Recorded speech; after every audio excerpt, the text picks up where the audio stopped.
Hey everyone, it's Damion Lupo, and today we're going to talk about your career. And originally I was thinking we'd talk about the trifecta of passion, talent, and market.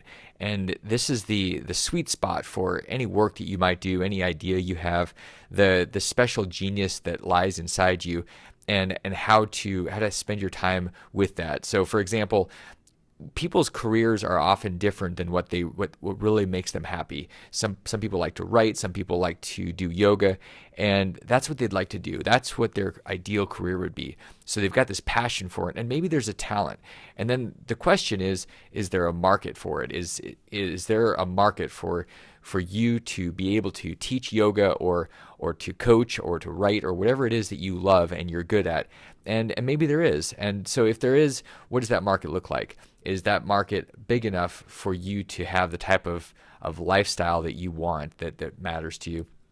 I was thinking about that, and while I think that that's useful and it's interesting to find that sweet spot, the thing that kept coming up for me was something that I really noticed over the last couple weeks when I was in Europe. And it was this whole idea around showing up. And it kind of popped when I was listening to MJ DeMarco's book, The Millionaire Fastlane.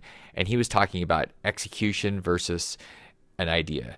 And here's the thing, everybody's got ideas. And I hear this all the time from people where they talk about their great ideas and how they're going to make $1 billion with their idea. And nobody, this may sound harsh, but nobody really cares because until you execute something, ideas are basically worthless. Maybe they're worth $200. In a company, if you're going to launch something, the idea is worth 1%. The rest of it's execution. It has everything to do with execution. That's why it's so rare. And when something actually pops, somebody creates something big, magical, they do something big with their life, their career is really on fire, it's because they're executing. It's not just because they sit there and stare at their navel and have an idea here or there. Everybody has ideas. That's not what matters. So what do you do with your ideas? Well, here's what I think you do. You go and you figure out what makes you uncomfortable. You figure out what's that hard thing. What's the thing that is actually painful?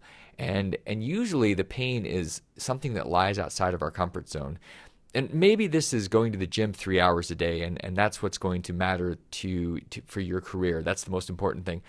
But that might just be the pain of the struggle being at the gym compared to the pain of the struggle of going into a world that you're unfamiliar with.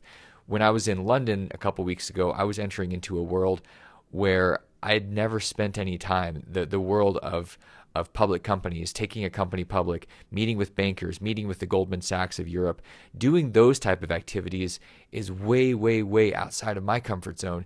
And it was exciting and it was scary. And I realized that by doing that, by showing up, it was the differentiator between where we're going as a company, what I'm doing in terms of my career, and what all the people that wish and hope and want are never going to get to because they're not willing to show up.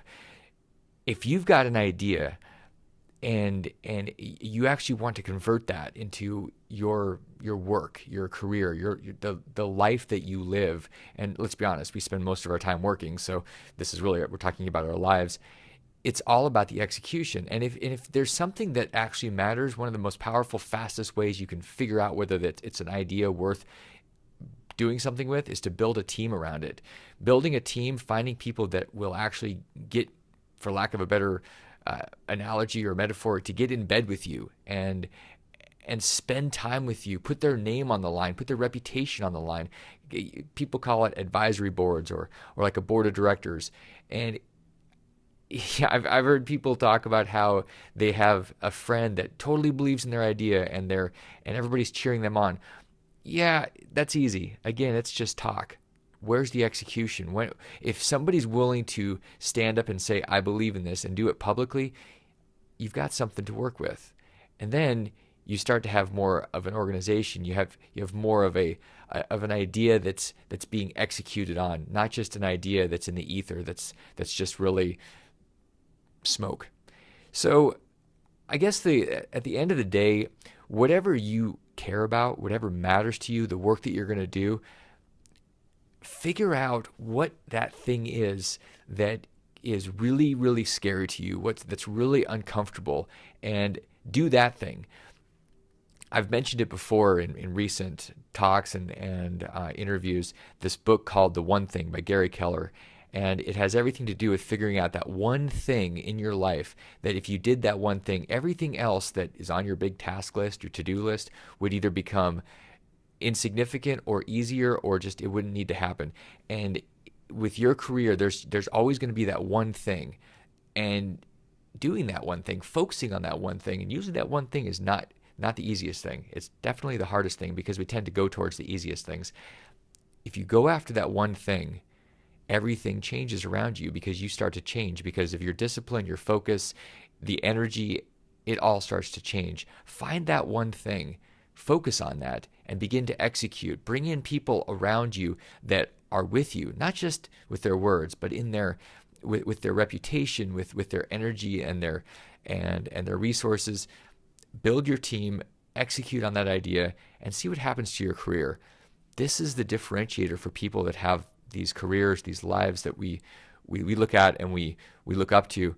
It's because they're executing. It's not just about the idea. And once you start to execute, you'll find everything changes. I'll leave you with that, and I'll see you guys next month.